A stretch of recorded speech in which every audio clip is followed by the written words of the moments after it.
सबसे पहले international events और ऑर्गेनाइजेशंस की अगर हम बात करें, हमने पढ़ी थी ये, जिसमें हमने बात की थी यूरोपियन यूनियन की। रिसेंटली न्यूज में था यूरोपियन यूनियन, और 27 मेंबर्स है इसके, और मेनली यूरोपियन कंट्रीज है। जो यूरोपियन कंट्रीज है साथ में आकर, छोटी छोटी कंट्री साथ में आकर एक बड़ी जो है वो ऑर्गेनाइजेशन बनाती है, that is your European union. इनके कॉमन इंटरेस्ट है करेंसी यूरो। और अभी रिसेंट में अगर हम बात करें तो जो ब्रिटेन है यानी कि यूके, उसने एग्जिट किया था यहाँ से। और यूरोपियन यूनियन बहुत इंपॉर्टेंट है न्यूज के लिए अभी रिसेंट में भी, इसलिए क्योंकि एक तो ये क्राइसिस में चल रही है। यूरोप में जो यूक्रेन वॉर वाले क्राइसिस चल रखे हैं वो भी, यूक्रेन रशिया वॉर भी, और उसके बाद जो अब करेंसी है वो वहाँ की, उसमें भी चैलेंज आ रहे हैं। जैसे यूके में भी काफी जो है वो चैलेंजेस चले हैं।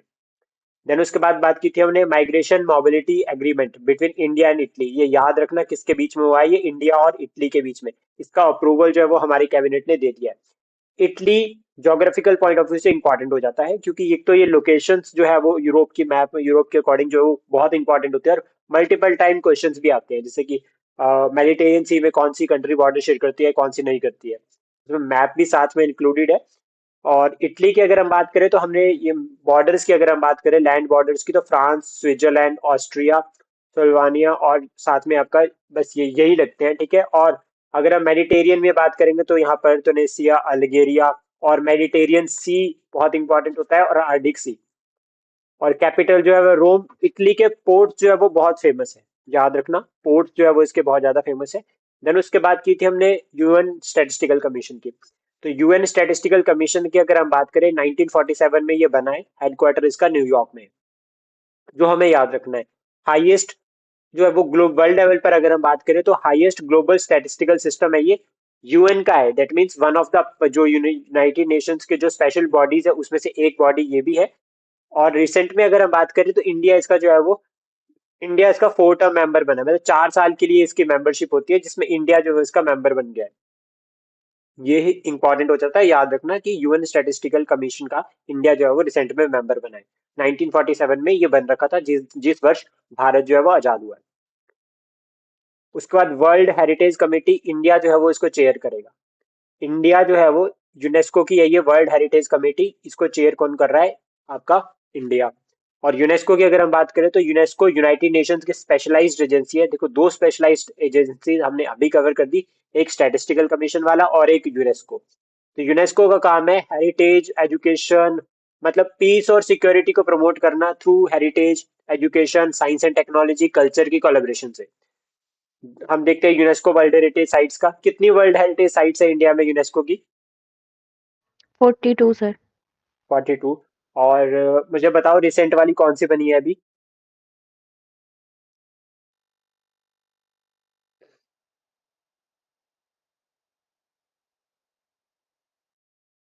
सर अभी याद नहीं आ रहा है थोड़ा। रिसेंट वाली याद करो, बहुत इंपॉर्टेंट है। धोलावीरा के बाद दो बनी है, ठीक है। एक तो याद आ जाएगा, वेस्ट बंगाल में है। दूसरी, ये का मैम आपको याद है, शिल्पा मैम? No sir. ये मैम इसलिए हम करंट अफेयर की क्लास लगाते हैं। जो 42nd, जो 42nd है वो खुशहाला टेम्पल बने हैं, हाँ कर्नाटक में, जी सर। होशियाल। ठीक है, याद रखो, ठीक है। 42nd ठीक है है सर। होशियाल टेम्पल्स, ये अभी इस तरह से क्वेश्चन बन सकते हैं, ठीक है। और उसके ठीक बाद है। जो शांति निकेतन है वेस्ट बंगाल का। हाँ जी। तो 41 हो गया आपका, 41st हो गई आपकी शांति निकेतन, और उसके बाद 42nd हो गई होशियाल टेम्पल, ठीक है। और जो होशियार टेम्पल है ये hybrid style of temple structure है। और जो आपका ये शांति निकेतन है, ये रविंद्रनाथ टैगोर जी ने बनाया। कौन सी ईयर में बनाया था रविंद्रनाथ टैगोर जी ने शांति निकेतन? Sir national, 19। हाँ मैम। शांति निकेतन जो है वो कौन से ईयर में फाउंड किया था?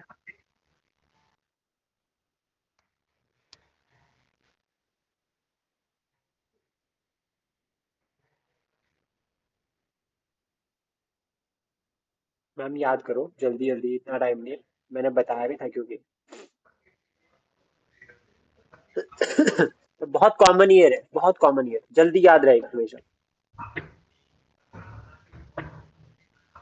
सर 19 कुछ बताया था। 19। जल्दी याद करो।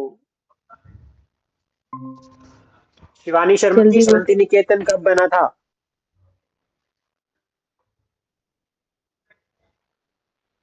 रविंद्रनाथ टैगोर जी ने बनाया था शांति नाइन निकेतन।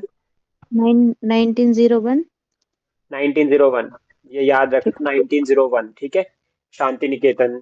उसके बाद नेक्स्ट अगर हम बात करें तो है global alliance for food, global alliance for food good gender equity and equality. इसकी देखो ये बहुत इंपॉर्टेंट है, आप इसको ना मेंस में भी लिख सकते हो इस टर्म को। इंडिया ने बात की है इसकी। India successfully established global alliance for global good gender equity and equality.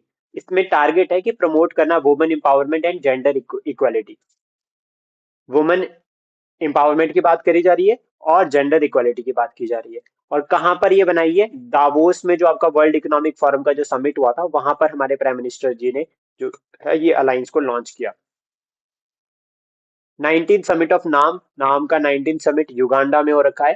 3 साल के लिए अभी, यानी कि 2027 तक जो है वो अब नाम के जो वो चेयर चेयर है, या नाम का जो लीडर होगा, चेयरपर्सन होगा, वो युगांडा होगा।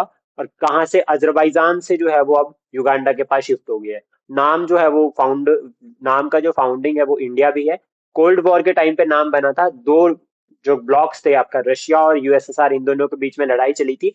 और उसमें एक कोई इसमें ये जो ब्लॉक्स बने थे, इसमें ये डिसाइड हुआ था कि कौन किसको सपोर्ट कर रहा है। तो कौन किसको सपोर्ट कर रहा है, इस वजह से जो है वो आपका नाम बना है, जिसमें कहा गया है कि हम न्यूट्रल रहेंगे, ना हम यूएसए को सपोर्ट कर रहे हैं, ना हम यूएसएसआर को सपोर्ट कर रहे हैं। हमारा जो मेन टारगेट है वो रहना है कि न्यूट्रल रहना, एक दूसरे की जो पीस और सिक्योरिटी, पीस, सॉवरेनिटी, प्लस साथ में जो है वो उसका जो, अगर हम बात करें कि इंडिपेंडेंट डिसीजन जो वो ले रहा है उसकी रिस्पेक्ट करना। ये पूरा का पूरा टारगेट था 1961 में, जब नाम बन रखा है। और अभी रिसेंट में अगर हम बात करें तो 120 कंट्रीज जो है वो इसके मेंबर है, जिसमें 17 कंट्रीज एज ऑब्जर्वर स्टेटस भी आती है इसमें, और 10 ऑब्जर्वर ऑर्गेनाइजेशन भी है। समिट जो है वो साल में 3 बार, मतलब 3 साल में एक बार होता है। और हमारे जो जयशंकर जी है उन्होंने इसको एड्रेस किया है। प्राइम मिनिस्टर जी इसमें बहुत कम जाते हैं। नेक्स्ट जो हमारा मैगजीन का पार्ट है वो है पॉलिटी, गवर्नेंस एंड कॉन्स्टिट्यूशन, जिसमें ये अभी the hit new run law है। अभी ये इंपॉर्टेंट नहीं होता है ज्यादा, क्योंकि ये सेक्शन को जो है वो भी पार्लियामेंट ने रोक दिया है। जब इम्प्लीमेंट होंगे ना, ये 3 न्यू बिल्स इम्प्लीमेंट होंगे 1 जुलाई से, तो उसमें ये सेक्शन अभी नहीं आ रहा है। तो इसलिए अभी इसको पढ़ना इतना जरूरी नहीं है। और वैसे भी इसके ऊपर बहुत विवाद चला था।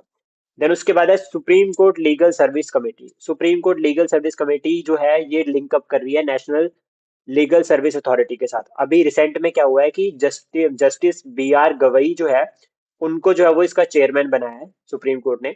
और इम्पॉर्टेंट ये है कि ये अब जो ये बॉडी है, इसका जो मेन टारगेट है वो है कि फ्री लीगल सर्विसेज जो है वो प्रोवाइड करना। जिसमें फ्री लीगल सर्विसेज प्रोवाइड कर रहे हैं किसको? हम वीकर सेक्शन को। यहां से मुझे बताओ कि डीपीएसपी का कौन सा आर्टिकल है जिसमें फ्री लीगल एड का जो है वो बात की गई है?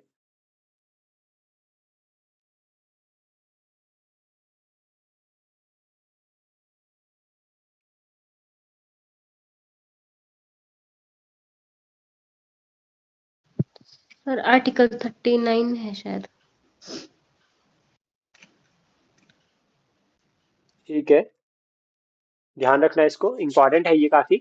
और national legal service authority free legal जो है वो ट्रायल के लिए, लीगल सर्विसेज के लिए इसको बनाया गया by an act of parliament 1987, इसी में बना है ये। और प्राइम ऑब्जेक्टिव क्या है? Speedy disposal of cases. Speedy disposal of cases है, तो अब स्पीडी डिस्पोजेबल कैसे होता है? एमिकेबल मैनर, ताकि जो है वो कोर्ट का जो है वो बर्डन भी कम हो थोड़ा, और जुडिशरी में लोगों का फेथ भी बने। देन उसके बाद फिजिकल फेडरलिज्म। अब यहाँ पर फिजिकल का मतलब हो गया पैसा, और फेडरलिज्म का मतलब हो गया बंटवारा, यानी कि पैसे का बंटवारा।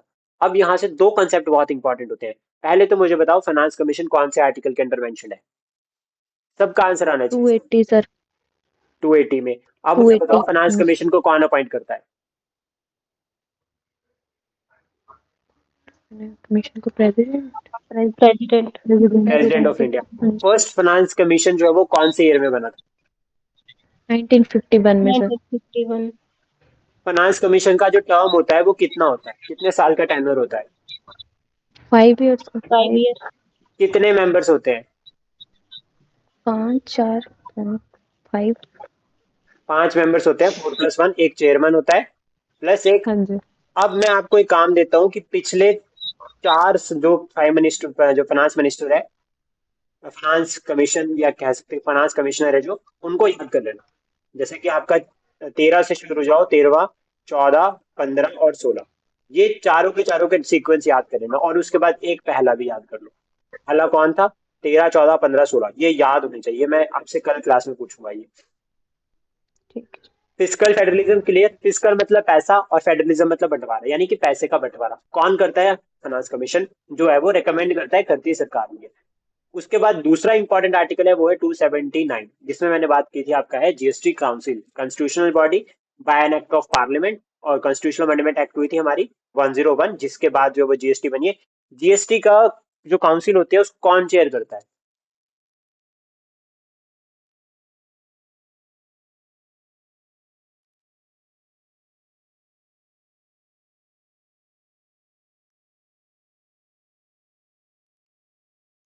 जीएसटी काउंसिल को चेयर कौन करता है, जल्दी बताइए, समय कम है।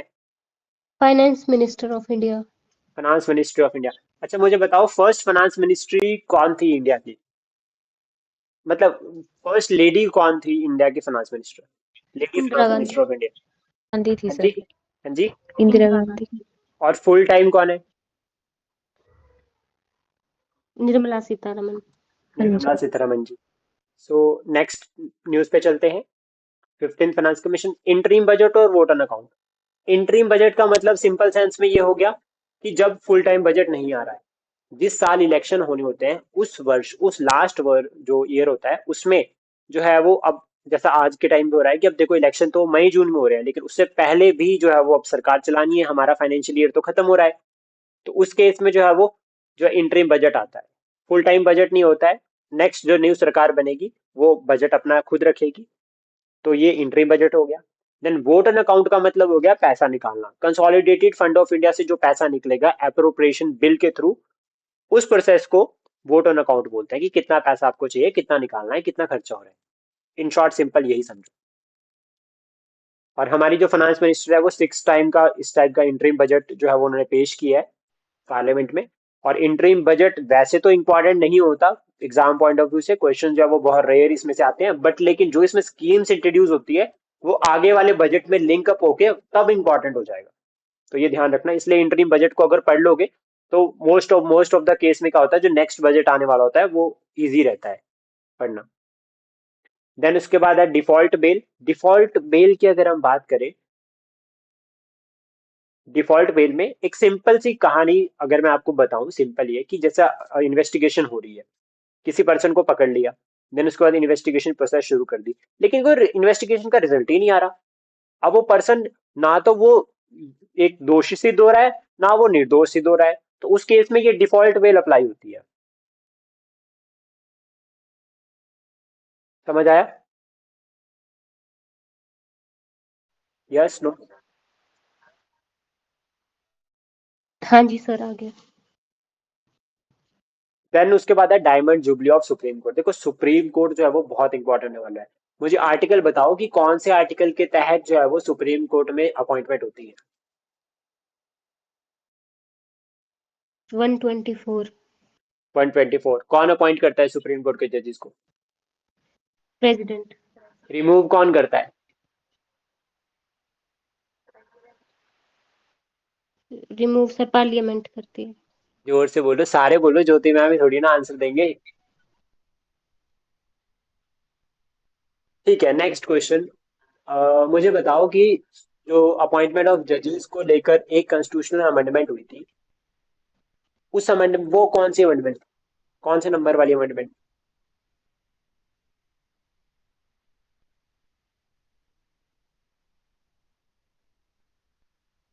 नेशनल जुडिशियल अपॉइंटमेंट कमीशन कौन सी अमेंडमेंट में है?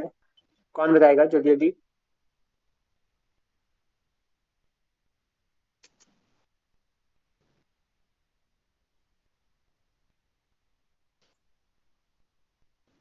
अच्छा, लेटेस्ट अमेंडमेंट कौन सी हो रखी है अभी? शिवानी शर्मा जी।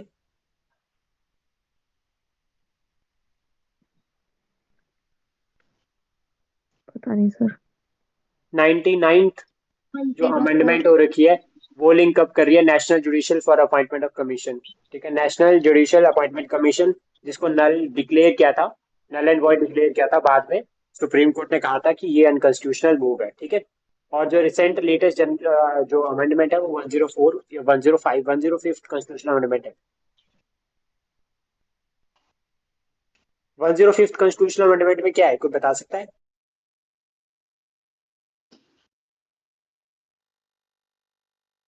106th भी है अब तो। 106th बताओ। ये बहुत इंपॉर्टेंट है, ये 1 से लेकर 6 तक सारी याद कर लो, मैच द फॉलोइंग में आ सकती है पेपर में। ज्योति मैम, आपने क्या करना है, आपको एक काम देता हूँ मैं। हाँ जी।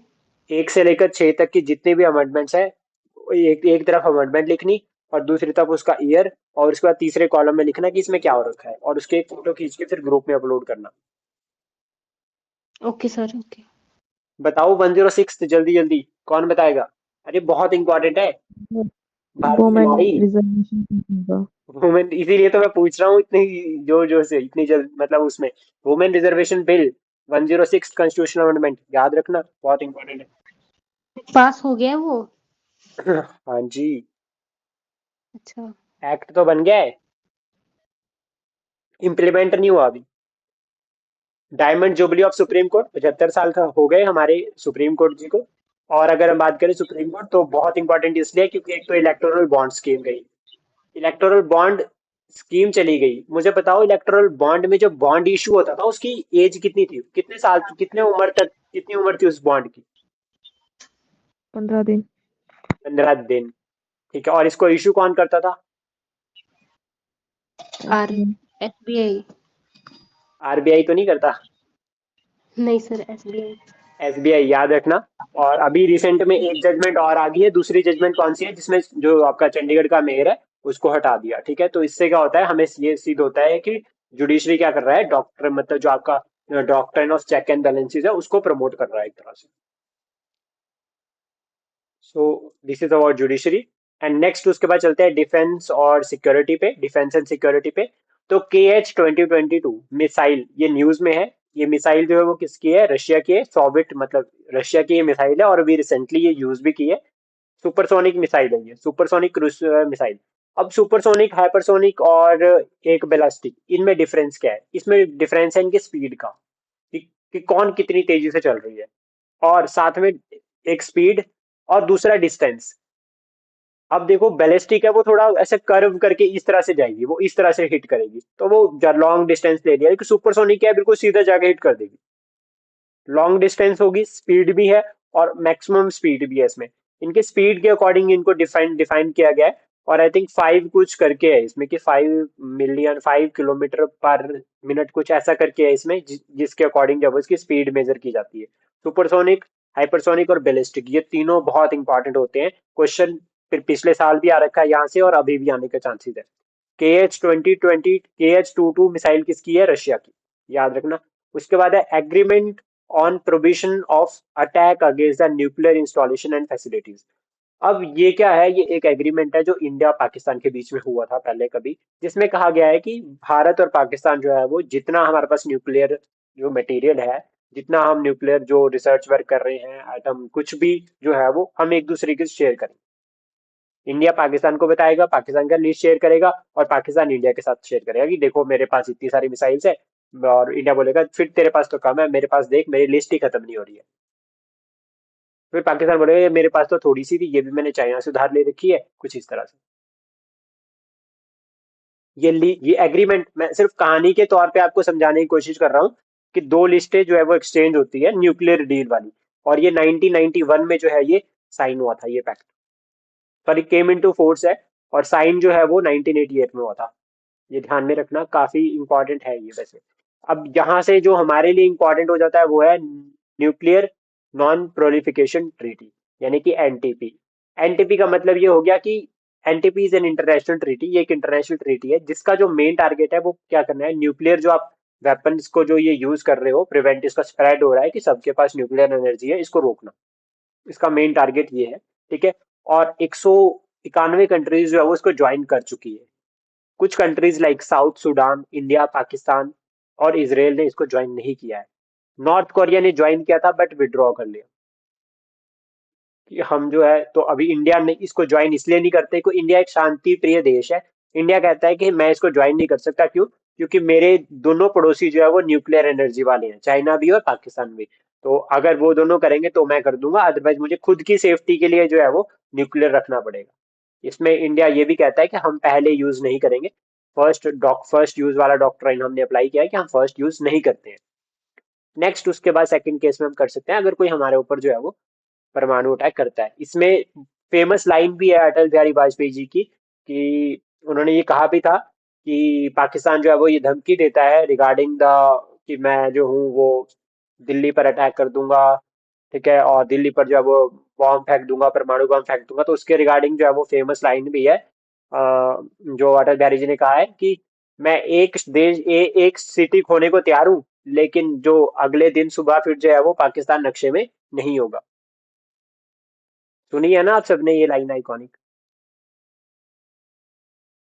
हाँ जी सर। देन उसके बाद है अनमैन्ड एरियल व्हीकल। अब ये बहुत इंपॉर्टेंट हो जाते हैं। देखो ये अनमैन्ड है ना, इससे कंफ्यूज मत होना कभी। इसको याद रखना कि इसमें आदमी नहीं होगा, आदमी इसको बाहर रहकर कंट्रोल करेगा, दैट मीन्स रिमोट से कंट्रोल हो रहे हैं। अब ऐसी टेक्नोलॉजी को अप्लाई करना जो है वो स्पेशली फार फ्लंग रीजन में बहुत इंपॉर्टेंट हो जाता है।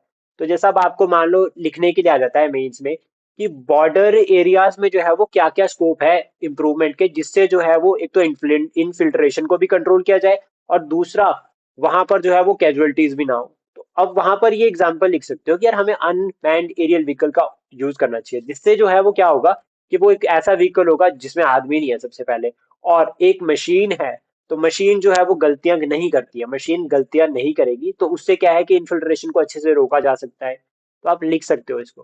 प्लस यहाँ से आप एक इसका ड्रॉबैक भी है एक, अगर आप इस तरह से बॉर्डर रीजन में अप्लाई कर रहे हो तो मशीन को जो है वो आदमी और जानवर में फर्क नहीं नजर आएगा। तो हो सकता है कि अगर कोई क्रॉस कर रहा हो और मशीन में डिटेक्ट हो जाए कि समवन क्रॉसिंग, और वो एनिमल हो, तो ये भी एक चैलेंज है। तो आप इसको एज अ नेगेटिव पॉइंट भी ऐड कर सकते हो। दोनों प्लस, एक प्लस बता दिया मैंने आपको, एक नेगेटिव बता दिया। और इंडिया ने जो अभी रिसेंटली हमारा जो नेवल स्टाफ है, उन्होंने फर्स्ट इंडिजीनियसली डेवलप दृष्टि 10 स्टार लाइनर। ये याद रखना, दृष्टि 10 स्टार लाइनर है क्या? ये अनमैन्ड एरियल व्हीकल है। उसके बाद ये गन है, ठीक है, यूजीआरएम। हमने इसके बारे में एक स्टोरी भी पढ़ी थी, और आई थिंक अभी ये याद रही, डीआरडीओ ने बनाई है, इंडिजीनियसली डेवलप्ड है ये। Exercise sea dragon 24, Indian navy ने इसमें पार्टिसिपेट किया है। कहाँ पर हुई है? वेस्टर्न पैसिफिक रीजन में। और यूएस जो है वो इसमें जो है वो यूएसए ने इसको ऑर्गेनाइज किया है। सी ड्रैगन यूएसए ऑर्गेनाइज करता है, और बहुत सारी नेवीज लाइक आपका इंडिया की navy, Japan, south Korea, Australia और यूएसए, इनकी नेवीज ने जो है वो इसमें पार्टिसिपेट किया है। नेवल एक्सरसाइज कहाँ पर हुई है? Western Pacific. तो याद रखना, सी ड्रैगन में पूछ सकता है कि कौन सी कंट्री जो है वो पार्टिसिपेट नहीं की है। इस तरह से भी आ सकता है क्वेश्चन, या आ सकता है कि कौन कौन सी कंट्रीज जो है वो इसके इसमें पार्टिसिपेट की है। तो India, Japan, south Korea, Australia, USA, और कहाँ पर हुई है? वेस्टर्न पैसिफिक ओशियन में। देन उसके बाद एक्सरसाइज खंजर। एक्सरसाइज खंजर बहुत इंपॉर्टेंट, याद रखना, इंडिया और कजाकिस्तान दोनों नाम ही यहाँ से क्लियर हो जाते हैं खंजर से।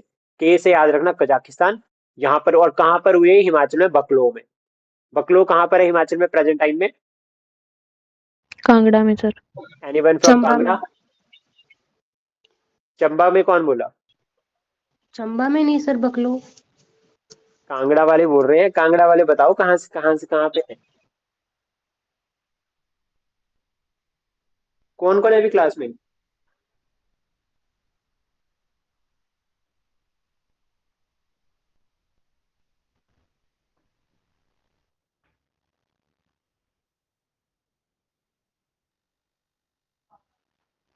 बकलो कैंट है ना मैम ये?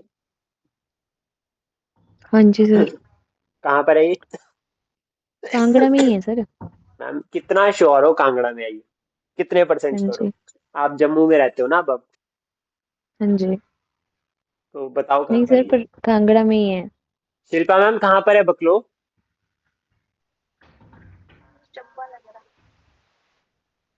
शिवानी शर्मा जी? कांगड़ा में सर। चंबा में है ये।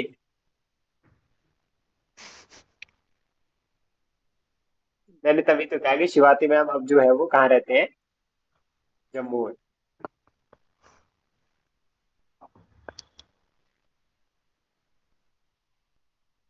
और ये काफी इंपॉर्टेंट भी है, ध्यान रखना, हिमाचल प्रदेश के चंबा डिस्ट्रिक्ट में है। खंजर एक्सरसाइज हुए यहाँ पर बिटवीन इंडिया एंड कजाकिस्तान। अब इसको याद रखना, खंजर को हम ऐसे भी याद कर सकते हैं, हिमाचल प्रदेश में हो रही है। अब हिमाचल प्रदेश में नेवल एक्सरसाइज तो हो ही नहीं सकती, ठीक है, एयर एक्सरसाइज की पॉसिबिलिटीज बहुत कम है, ठीक, क्योंकि इतना बड़ा एयर बेस स्टेशन हमारे पास नहीं है। तो डेफिनेटली एक ही बचता है, मिलिट्री। देन उसके बाद है ईरान पाकिस्तान कन्फ्लिक्ट। अब पाकिस्तान जो है वो परेशान, सिर्फ पाकिस्तान में जो है वो टेररिस्ट ग्रुप्स जो एक्टिव है, वो सिर्फ इंडिया को पाकिस्तान नहीं, इंडिया को परेशान नहीं कर रहे हैं, पाकिस्तान को तो कर ही रहे हैं, इंडिया को भी कर रहे हैं, लेकिन ईरान को भी कर रहे हैं। तो जो इस तरह से अगर ये बॉर्डर, अगर ये इंडियन साइड हो गई, ये पाकिस्तान हो गया और ईरान, तो ये वाला जो रीजन है और ये वाला जो रीजन है, दोनों साइड में टेररिस्ट एक्टिविटीज हो रही है। तो इधर वाली साइड पे ईरान ने जो है वो एयर स्ट्राइक करी, इधर वाली साइड पे इंडिया एयर स्ट्राइक कर रहा है, इंडिया जो एक्टिविटीज कर रहा है। तो इस वजह से ये न्यूज में है। तो पाकिस्तान का जो जो आपका ये बलूचिस्तान वाला जो प्रोविंस है, इसमें जो टेररिस्ट एक्टिविटीज है, वहां पर जो है वो ईरान ने जो है वो मिसाइल स्ट्राइक्स करे हैं। तो ये काफी इंपॉर्टेंट हो जाता है, याद रखना। हमारे लिए एग्जाम पॉइंट ऑफ व्यू से इसलिए इंपॉर्टेंट है क्योंकि यहाँ पर है खाइबर पास।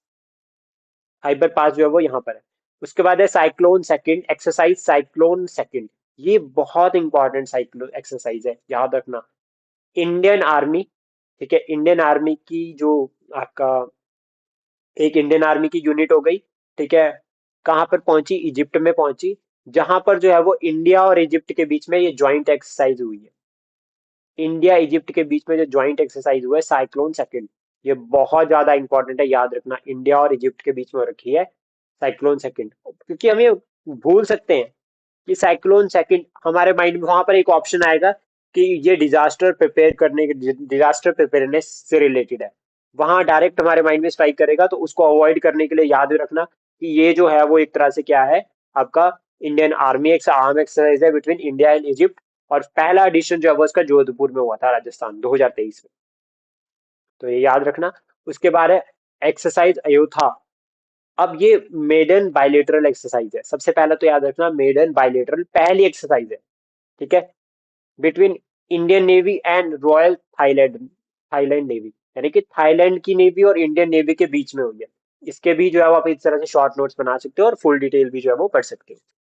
देन उसके बाद नेक्स्ट है एक्सरसाइज साडा तनसीक, सडा संतीक, तनशीक। अब इंडिया, अब ऐसे तो याद रखना सऊदी अरेबिया, ठीक है, और उसके बाद हो गया इंडिया। ये इंडिया और सऊदी सऊदी अरेबिया के बीच में जो फर्स्ट ज्वाइंट मिलिट्री एक्सरसाइज है, इसलिए ये भी इंपॉर्टेंट हो जाती है। क्योंकि अब सारी एक्सरसाइज तो वरुण, गरुड़, ठीक है, और युद्ध अभ्यास, ये सब तो पूछ ली है। तो अब इस तरह से यूनिक एक्सरसाइज भी आ सकती है। तो दो यूनिक हो गई, एक साइक्लोन सेकंड हो गया और एक साडा तंशिक। साडा तंशिक जो है वो आपका किसके बीच में है, इंडिया और सऊदी अरेबिया। और लास्ट तक याद रखना, 5 मिनट में सारा पूछूंगा वापिस अभी। तो साथ में या तो नोट डाउन कर लो या याद करते चलो। उसके बाद अदर मिलिट्री एक्सरसाइज की अगर हम बात करें या ऑपरेशंस की बात करें, तो ऑपरेशन सर्वा शक्ति, सर्वा शक्ति जो ऑपरेशन है ये इंडिया ने चला रखा है, ठीक है, इंडिया ने कहा, इंडियन आर्मी ने चला रखा है, कहां पर, आपका कश्मीर में, टेररिस्ट एक्टिविटीज को कर्व करने के लिए, ठीक है। जो आपका इससे पहले जो है वो आपका ऑपरेशन सर परवेंश था, जिसको अभी खत्म हो गया है। तो अभी दोबारा दूसरा है जिसमें टेररिस्ट एक्टिविटीज को जो है वो कंट्रोल करने के लिए, तो ये भी इंपॉर्टेंट हो जाता है बहुत। Exercise dragon, sea dragon, sorry, desert knight. Exercise desert knight जो है वो आपका किसके बीच में होती है, यूएई की और इंडियन एयरफोर्स। यूएई, देखो, इंडियन एयरफोर्स, फ्रांस की एयरफोर्स और साथ में यूएई, इंडिया फ्रांस यूएई के बीच में जो एयरफोर्स की जो एक्सरसाइज हुई है, दैट इज एयर एक्सरसाइज हुई है, वो हुई है डेजर्ट नाइट। उसके बाद है नाटो का स्टीड फास्टर डिफेंडर 2024, ये बहुत इंपॉर्टेंट होने वाली है। नाटो में कितने मेंबर्स है अभी टोटल, नाटो में कितने मेंबर्स है, 31। 31st कौन सा है,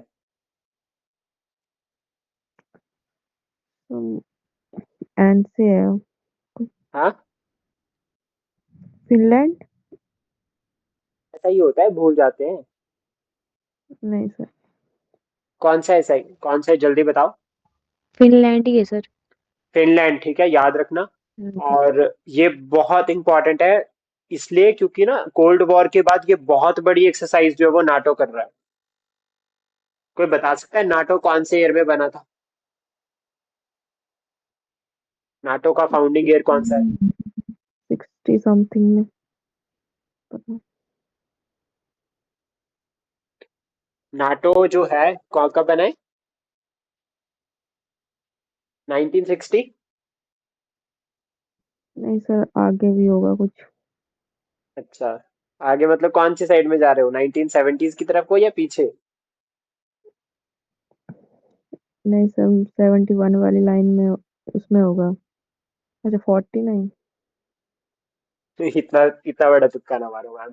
4 अप्रैल, 4 अप्रैल 1949, याद रखना, ठीक है। उसके बाद है second edition of India Egypt joint special force cyclone second, ये मैं आपको बता चुका हूँ, साइक्लोन सेकंड जो ऊपर हुई एक्सरसाइज वही है ये।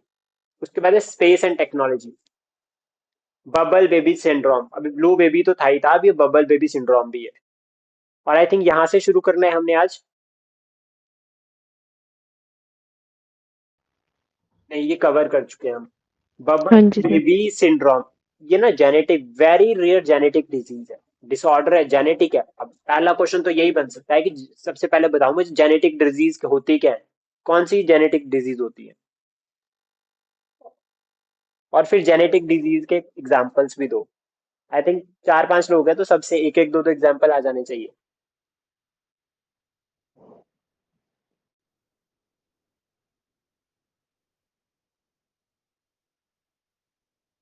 सर शुगर पहली तो।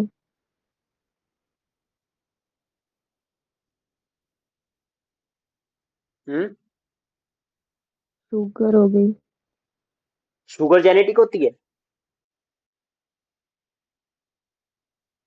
वो तो जाती है सर, ऐसे जरूरी थोड़ी है। शुगर शुगर नहीं है यार, कोई नहीं, डायबिटिक्स है वो। हाँ, सॉरी सॉरी सॉरी। वही वही। शुगर नहीं है वो। कोई और नाम बोलो यार, sugar very common, sugar genetic भी हो सकती है, नहीं भी हो सकती है, ऐसा जरूरी नहीं है।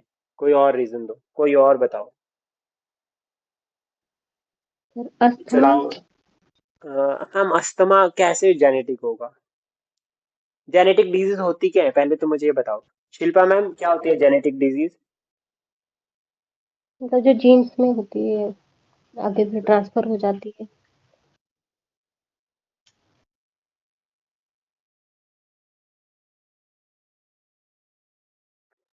हाँ, जो पीढ़ी दर पीढ़ी चलती है, ठीक है, एक पीढ़ी से दूसरी पीढ़ी में। तो बताओ कोई जेनेटिक डिजीज के एग्जांपल, एक तो बबल बेबी सिंड्रोम हो गया, और भी बहुत सारी है, कोई एक तो बता दो। सर अनीमिया हो सकता है, अनीमिया। नीमिया कैसे हो सकता है मैम, वो तो सबको भी तो हो सच। सकता है। क्लियर सोचो ना, क्लियर क्लियर क्लियर।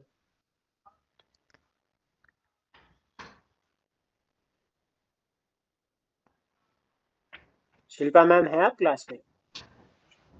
हाँ जी सर, सर डाउन सिंड्रोम हो सकता डाउन सिंड्रोम, ठीक है, डाउन सिंड्रोम हो गया, है। और कोई? और सर बहुत आप सारी, बता दो। बहुत सारी जेनेटिक डिजीज है, डाउन सिंड्रोम तो एक हो गया, और बताओ। अरे मैं तो एक बताऊंगा, मेरे तो फेवरेट वाली है एक मेरे साथ जुड़ी हुई, तो अभिषेक सर बताओ यार, कोई जेनेटिक डिजीज के नाम बताओ, कौन कौन सी जेनेटिक डिजीज है? और जेनेटिक। अच्छा सर या, याद नहीं आ इजी रही। मोमेंट। हाँ जी। सर सोचने सर सोचता हूँ थोड़ा सा, जस्ट एक मिनट। एक तो कलर ब्लाइंडनेस जो मेरे साथ जुड़ी है, मोस्ट इंपॉर्टेंट, याद रखना, ठीक है, कलर ब्लाइंडनेस क्या है, जेनेटिक डिजीज है। अभिषेक सर सर याद एक है ये? एपिलेप्सी एपिलेप्सी भी है। हाँ ठीक है, बिल्कुल। एल्बेनिज्म भी है। ठीक है, एल्बेनिज्म क्या होता है कि एक कह सकते हैं कि जिसमें बहुत सारी बीमारियां जो है ट्रांसफर हो रही है एक तरह से। ठीक है। और sickle cell anaemia. Right, nice, sickle cell anaemia हो सर गया। इवन डायबिटीज भी शायद जेनेटिकली ट्रांसफर हो जाती है नेक्स्ट जनरेशन में। हो जाती है लेकिन ना डायरेक्ट मतलब उसको फिर वो है कि वो अलग से भी तो होती है, ऐसे भी तो हो रही है, हाँ जी, तो हाँ जी। इसलिए उसको कंसीडर नहीं करते उसमें। ओके। तो और नेक्स्ट। मेंटल डिजीज हाँ लाइक कुछ है स्किज़ोफ्रेनिया। हाँ, वो बहुत हाई लेवल पर होगी, मेडिकल लेवल पर नहीं जाते इतना। तो मेन कॉमन हाँ तो जी। जो कॉमन कॉमन है याद रखनी बहुत जरूरी है, पूछ सकते हैं। ठीक है। उसके ओके। बाद नेक्स्ट है एसिड रेन। एसिड रेन का मतलब क्या होगा कि जब बारिश हो रही है, दो कंपोनेंट है एसिड रेन में। तो सबसे पहले एक तो जो याद रखने, एक सल्फर डाइऑक्साइड, एक नाइट्रोजन डाइऑक्साइड, नाइट्रोजन ऑक्साइड। ये दो जो है वो मिलकर जो है वो एसिड रेन करते हैं। एसिड रेन का मतलब क्या होगा कि जब जो बारिश हो रही है वो एसिडिक नेचर में आ रही है, जब उसमें जो है वो बारिश में एसिड ज्यादा है, तो उसको बोलते हैं एसिड रेन। अब यहाँ पर जो इंपॉर्टेंट है, इसमें जो पीएच वैल्यू की अगर हम बात करें तो वो 4.2 से लेकर 4.4 तक इतना हो जाता है। ठीक है, पीएच वैल्यू। ठीक है, और पीएच की फुल फॉर्म क्या है, कोई बताएगा? पीएच स्टैंड्स फॉर, कई बार ना किस्मत बुरी हो तो इस तरह से भी क्वेश्चन आ जाते हैं साइंस एंड टेक में।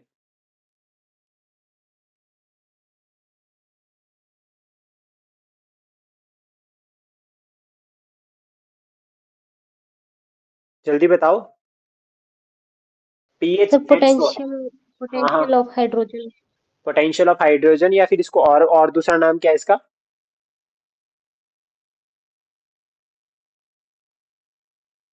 पोटेंशियल ऑफ हाइड्रोजन, तो ये याद रखना। ठीक है, ये काफी इंपॉर्टेंट हो जाता है। एसिड रेन के दो कंपोनेंट है, एक सल्फर डाइऑक्साइड और एक नाइट्रोजन ऑक्साइड। इस तरह से ही क्वेश्चन बनता है पेपर में, इससे ज्यादा और तरीके से नहीं बनता है। इम्पैक्ट की अगर हम बात करें तो एक तो स्किन डिजीज होती है। ठीक है, दूसरा पेड़ पौधों पर भी इफेक्ट करता है, पेड़ पौधे जलने शुरू हो जाते हैं, काफी सारा जो है वो इवन लाइक जो हमारे बायोडाइवर्सिटी है उसके ऊपर इफेक्ट पड़ता है। ठीक है, और ग्लोबल वार्मिंग के लिए भी रिस्पॉन्सिबल है। और एसिड रेन से जो है वो विजिबिलिटी भी जो है वो कम हो जाती है। देन उसके बाद नेक्स्ट है आपका ये हैवी श्योर वैक्सीन है। ये जो हैवी श्योर वैक्सीन है, ठीक है, ये इंडिया ने बनाई है हेपेटाइटिस ए के लिए। ठीक है, हेपेटाइटिस ए जो है वो बनाई है किसके, इंडिया ने बनाई है ये। ठीक है, एक तरह से और रूटीन इम्यूनो सिस्टम है कि हम इम्यूनिटी बूस्ट अप कर रहे हैं। अब मुझे बताओ कि जो वैक्सीन वर्ड है ये किससे ड्राइव हुआ है? एक बार यूपीएससी में क्वेश्चन आ चुका है और मैं ऑलरेडी क्लास में इसको डिस्कस भी कर चुका हूँ, और डायरेक्ट पूछा है ऐसा कि ये जो वैक्सीन वर्ड है ये किससे लिंक करता है, किससे ड्राइव होता है, इसका एक्चुअल मीनिंग क्या है? किसी को आइडिया हो?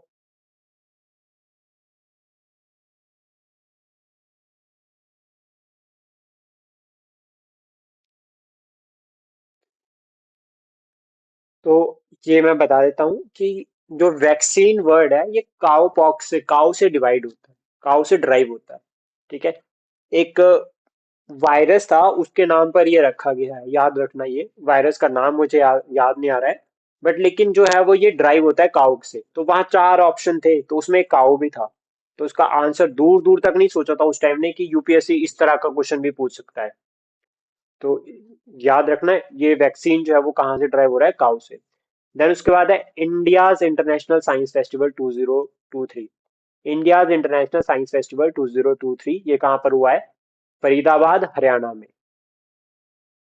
ये इंपॉर्टेंट हो जाता है, ध्यान रखना, ये काफी इंपॉर्टेंट हो जाता है। इससे पहले हम कवर कर चुके हैं, हमारा हमने वो लवली प्रोफेशनल यूनिवर्सिटी में होना था हमारा, जो इंडियन साइंस जो साइंस कांग्रेस है।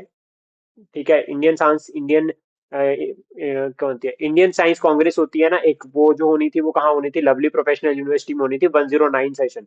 लेकिन वो पोस्टपोन हो गया, वहां पर नहीं हुआ। और इससे पहले 108वीं जो है वो नागपुर में हुई थी, ये भी याद रखना। ठीक है, देन उसके बाद है डायनेमिक वायरलेस चार्जिंग टेक्नोलॉजी। ये ना न्यू, इसकी एड भी चली है, देखी किसी ने इसकी एड? वो वैन में चार्ज कर रहा होता है।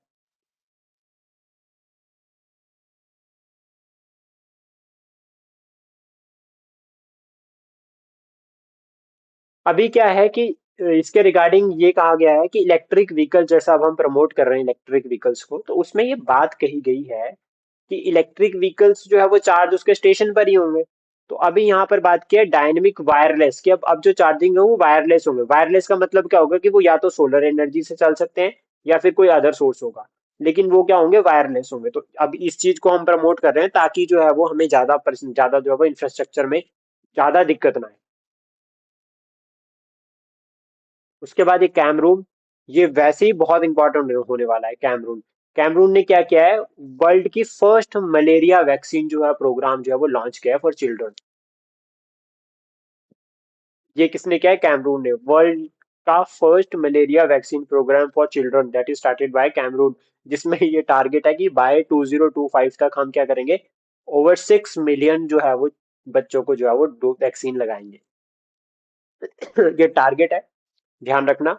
इसके बाद जो मलेरिया को रोकने के लिए जो भारत के टारगेट है as well as world level पर जो टारगेट है, उसमें अगर हम बात करें तो डब्ल्यूएचओ की अगर हम बात करें तो डब्ल्यूएचओ ने आइडेंटिफाई किया है कि 25 कंट्रीज के पास जो है वो पोटेंशियल है कि वो इराडिकेट कर सकते हैं मलेरिया को, जिसमें भारत भी एक है। उसमें उन्होंने टारगेट रखे हैं कि हम क्या करेंगे, 40% जो है वो बाय 2020 कवर करेंगे। देन उसके बाद 75% जो है वो 25-25 होगा, यानी कि 2025 तक कवर कर देंगे। और 90% बाय 2030 करेंगे। और फाइनली फिर जो है वो मलेरिया जो है वो खत्म हो जाएगा। और उसके लिए जो बेस लाइन प्रिपेयर किया है वो किया 2015। तो ये वर्ल्ड लेवल पर मेजर्स हैं। और अगर हम बात करें इंडिया की, तो इंडिया ने जो इनिशिएटिव्स लिए हैं, तो इंडिया ने कहा है कि हम मलेरिया फ्री हो जाएंगे 2027। भारत टीबी मुक्त कब होगा, कब का टारगेट रखा है टीबी मुक्त भारत ने? टीबी टीबी मुक्त भारत का जो टारगेट है वो इंडिया ने कब का रखा है? सर 2025। 2025 का, ठीक है। टीबी डे कब होता है? 24 मार्च को सर। ठीक है। और वाटर डे कब होता है?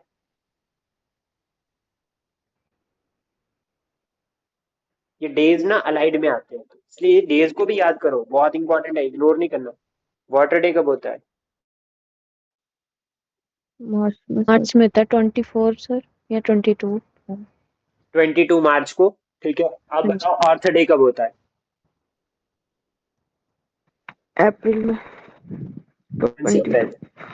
हाँ, तो 22 मार्च को वाटर डे होता है और 22 अप्रैल को अर्थ डे होता है। 21 मार्च को क्या होता है?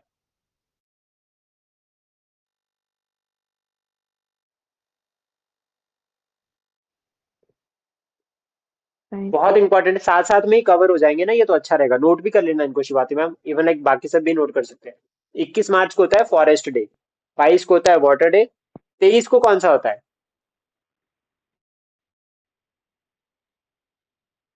23 को होता है शहीद दिवस,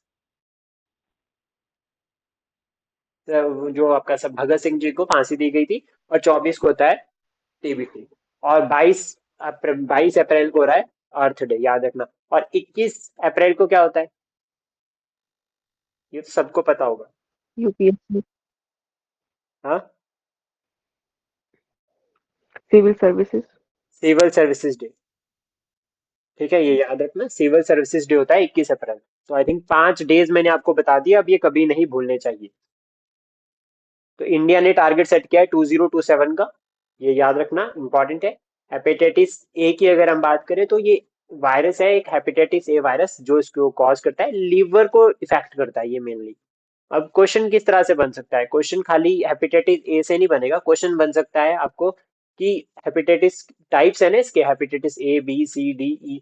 तो इसमें याद रखना, क्वेश्चन ऑलरेडी एक बार आ चुका है, वो ये कि कौन से टाइप ऑफ हेपेटाइटिस है जिसकी वैक्सीन अभी नहीं बनी है। तो हेपेटाइटिस सी है जिसकी वैक्सीन अभी नहीं है, ये याद रखना, वैक्सीन नहीं है।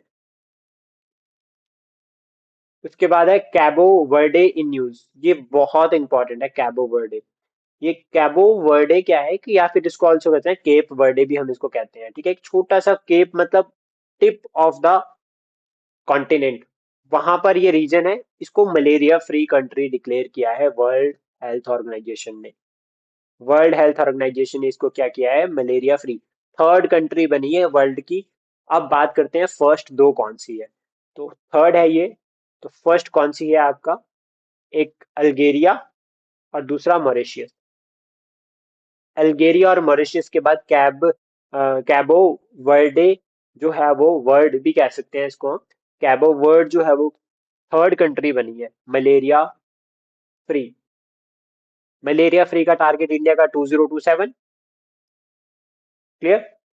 देन उसके बाद मलेरिया की अगर हम बात करें तो लाइफ थ्रेटनिंग डिजीज है कॉज्ड बाय पैरासाइट। ठीक है। और इसमें जो है वो इन्फेक्टेड आपका फीमेल जो है वो एनोफिल मॉस्किटो है, अगर इसके थ्रू स्प्रेड होता है इसकी बाइट से। और काफी डेंजरस और डेथ कॉजिंग है ये इन लॉन्ग रन। अगर हम बात करें ट्रांसमिटेड टू पीपल, ध्यान रखना। और it is a common tropics में, ट्रॉपिकल एरियाज में कॉमन है क्योंकि ज्यादा मच्छर ट्रॉपिक्स में देखने को मिलते हैं। और जो ज्यादा इसमें वल्नरेबल ग्रुप है वो है 5 साल तक के बच्चे। ये ध्यान में रखना। और ट्रीटमेंट की अगर हम बात करें तो ट्रीटमेंट है हमारे पास इसका भी, प्रिवेंटेबल है, क्यूरेबल है, वैक्सीन भी हमारे पास है इसकी। देन उसके बाद है आई स्टेम। आई स्टेम की अगर हम बात करें, आई स्टेम इसको जो फुल फॉर्म है वो है India space technology and engineering facilities map. Indian science technology and engineering facilities map. It is launched this Samavesha project. iSTEM is launched this Samavesha project at कहाँ पर? बेंगलुरु में Indian institute of science and technology में launch किया है with the collaboration. ठीक है, with two enhance research. मतलब इसमें जो मेन टारगेट है वो ये है कि जो आपका एनहांस करना है रिसर्च एक्टिविटीज को इंडिया में, जिसमें जो है वो लैब्स में जो है वो हम क्या करेंगे, वो फैसिलिटीज प्रोवाइड करेंगे जिससे जो है वो क्या हो, समावेश प्रोजेक्ट। समावेश का मतलब क्या होगा कि हमें सब कुछ मिक्सअप मिलाना है। ठीक है, हमें एक ऐसे समावेश लैब्स को इस तरह से प्रिपेयर करना है ताकि हम जो क्या करें वो रिसर्च वर्क को और ज्यादा बेहतर कर सके। तो इस तरह से हम इसको याद कर सकते हैं।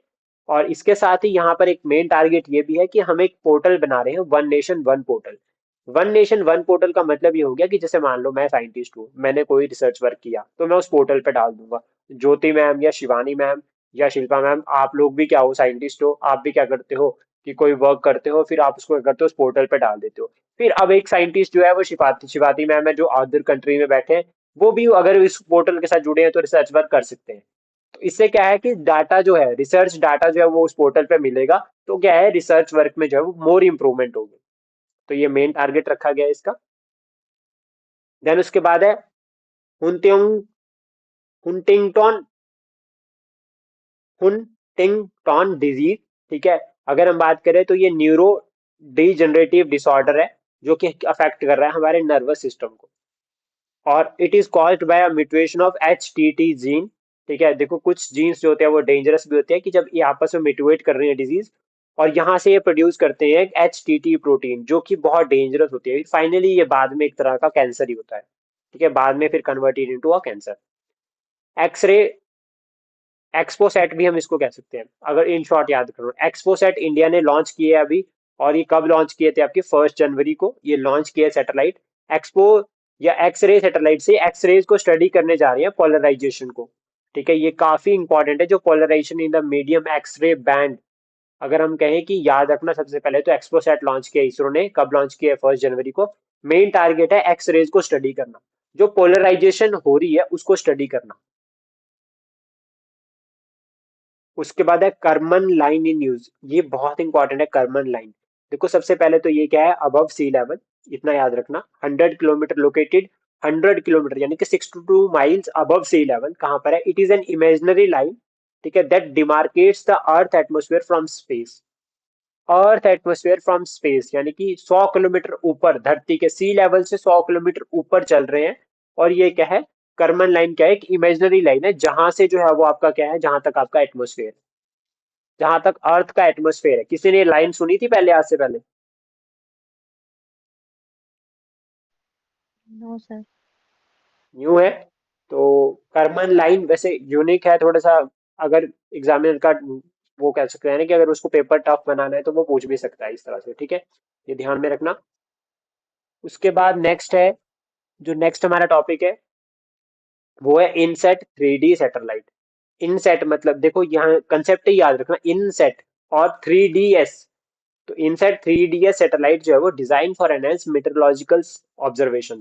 इंडियन मेट्रोलॉजिकल डिपार्टमेंट कौन से ईयर में बना है, कोई बता सकता है? IMD।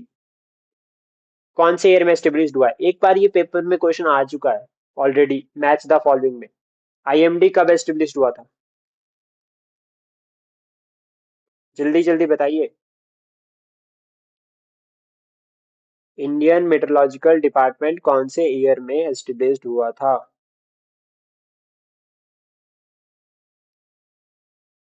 इसके 2 साल है। एक पहला साल जो है वो है 1875, जब ब्रिटिश सरकार ने इसको बनाया था। अगर पेपर में ये वाला आता है तो ये कर देना, नहीं तो फिर अपना वाला ईयर याद रखना, 1950। या इसको हम ये भी कह सकते हैं कि आफ्टर इंडिपेंडेंस जो है वो इंडिया जो है वो, इसका हेडक्वार्टर भी अगर हम बात करें तो न्यू दिल्ली में जो है इसका हेडक्वार्टर है प्रेजेंट टाइम में। और शिमला में भी जो है वो इसका कुछ ना कुछ लिंक था उस टाइम पे। क्लियर? जब 1875 में ये बना था तो ये याद रखना, इसका जो हेडक्वार्टर था वो कलकत्ता था। Indian meteorological department. उसके बाद 1905 में, ये शिमला के साथ अगर मैं इसको लिंक कर रहा हूँ तो याद रखना 1905 में जो है वो इसका हेडक्वार्टर शिमला शिफ्ट कर दिया था। ठीक है, और उसके बाद आपका 1928 में, ये ईयर लिख लो, सारे ही नोट डाउन कर लो इन ईयर्स को। एक बार स्पेस देख लेते हैं खाली अगर कहीं मिलता है तो मैं मेरी शीट में स्पेस नहीं होता।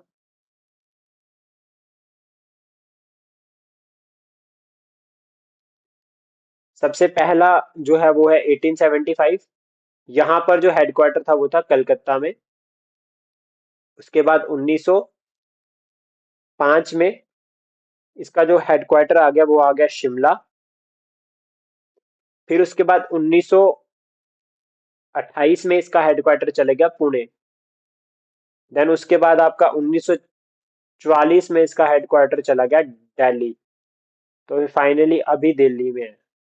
ठीक है, ये याद रखना है, काफी इंपॉर्टेंट हो जाएगा ये। मतलब अगर किस्मत बुरी हो ना तो क्वेश्चन आ जाते हैं, बी केयरफुल। देन उसके बाद है Kochi Lakshadweep submarine optical fibre. ये रिसेंटली प्राइम मिनिस्टर इनॉग्रेट किया है लक्षद्वीप में, और प्राइम मिनिस्टर ऑफ इंडिया ने जो इसको रिसेंटली इनॉग्रेट किया है। सबमेरीन ऑप्टिकल फाइबर मतलब समुद्र के अंदर से जो है वो ये आपका जो है वो ऑप्टिकल फाइबर जो है वो क्रॉस करने वाली है।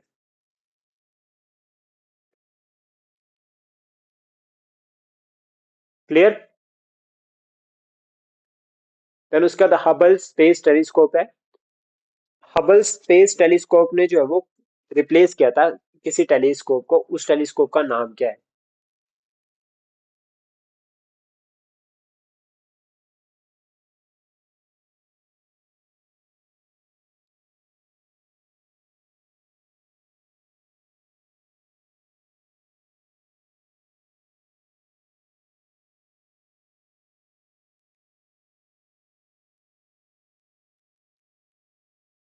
किसी को याद है?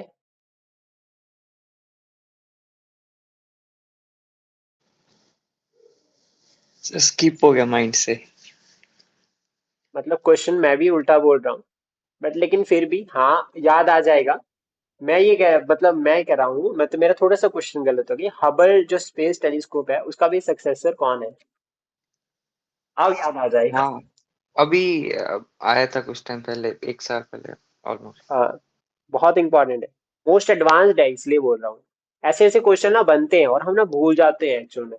कुछ चीजें तो इतना याद बताओ। है, नासा के कुछ साइंटिस्ट पे था जो फर्स्ट और सेकंड चेयरमैन था उसके नाम पे। But James Webb space telescope. James Webb, yes yes.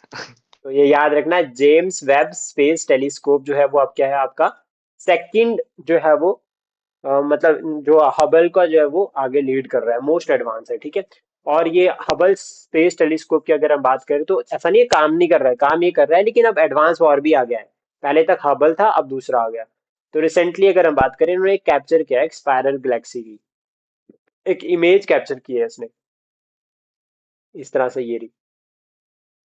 Then उसके बाद है लीडार इन न्यूज। अगर हम बात करें लीडार का तो सिंपल सेंस में ये क्या है कि ये बहुत ज्यादा इंपॉर्टेंट हो जाती है। इसमें क्या है कि हम क्या कर रहे हैं, साइंटिफिक, ठीक है, या फिर हम कहें कि जो आपका स्पेस क्राफ्ट है या जो सैटेलाइट्स है, सैटेलाइट्स इमेजेस का यूज करेंगे वाइल्ड जो वेजिटेशन है उसको प्रोटेक्ट करने के लिए। उसके लिए जो टेक्नोलॉजी यूज की जा रही है वो कर रही है लिडार, यानी कि लाइट डिटेक्शन एंड रेंजिंग। तो ये भी पूछ सकता है कि LIDAR स्टैंड्स फॉर। तो ये याद रखना, इसको नोट डाउन कर लो, साइंस एंड टेक्नोलॉजी में बहुत गंदे क्वेश्चन आते हैं कई बार। तो ये क्वेश्चन जो है वो आ सकता है। Is a remote sensing satellite method that uses light in the form of, ठीक है, laser to measure the ranges, ठीक है, जिसमें हम जो क्या करेंगे यहाँ पर, ये तो नॉर्मल है इसका, लेकिन हम क्या कर रहे हैं कि जो लग्जरेंट वेजिटेशन है उसको भी जो है वो हम हिडन, जो आप होता है ना कि सिटीज के बीच में छुपी हुई वेजिटेशन है, उसको जो है वो खोजेंगे, उसको डिस्कवर करेंगे। और अभी ये मेन टारगेट जो है वो अब सारी जगह में तो नहीं रहा है, लेकिन अमेजोन जो है रेन फॉरेस्ट है वहां पर ये जो है वो टेक्नोलॉजी को अप्लाई किया जा रहा है। वर्ल्ड की लॉन्गेस्ट रिवर कौन सी है? Longest river of the world. Yangtze, Yangtze China. शाबाश शाबाश। वर्ल्ड की लॉन्गेस्ट रिवर कौन सी है? Sir Nile, Nile river Africa. Second longest river कौन सी है? Second longest river. मिसिसिपी। शाबाश। सर ये जानबूझ के गलत बोल रहे हो या फिर मजाक, मतलब मजाक में गलत बोल रहे हो या फिर सच में ही बोल रहे हो? कौन सी वाली सर, फर्स्ट की सेकंड? वर्ल्ड की बात कर रहा हूँ, वर्ल्ड की फर्स्ट हो गई नाइल, सेकंड कौन सी है? सर वो यांगस्टी चाइना वाली, वो वो थर्ड है। थर्ड है। सेकंड अमेजोन है। अमेज़न। ओके। ऐसी कौन सी नदी है जो ट्रॉपिक ऑफ कैप्रिकॉर्न को 2 बार काटती है? माही, नहीं वो कैंसिल है। Tropic of Capricorn. अफ्रीका में है सर, पर मेरे को नाम नहीं याद आ रहा। शिवाती मैम जल्दी बताओ। सर नाइल होगी शायद। मिसिस हाँ जी। Nile. Nile tropic of Capricorn को बोल रहा हूँ मैं, 2 बार काटती है। लिम्पोपो। सर ये याद नहीं था। और जो ऐसी कौन सी नदी है जो इक्वेटर को 2 बार काटती है?